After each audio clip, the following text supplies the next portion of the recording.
මම මෙහෙම පවසන විට මේක මොකක්ද දලබුවෙක් කියලනේත රැවටුනේ බං නෑ මේක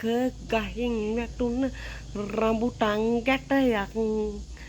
කොළ පාටට තියෙනවා අනේ පේනවා මේක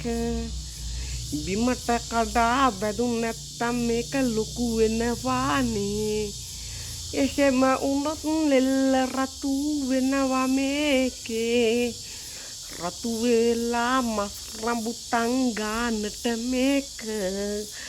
රස කර කර ගුණ කර කර අපි කනවා දැන් මේක කනවා තියා අනේ හිතන්නවත් බෑ මේකෙන් දැන් ඇති පලක් නෑනේ අනේ දැන් මේක බිසි කරලා අපි යන්නට යනවා ආයුබෝවන් මුන්න ගියා අපි යන්න ගියා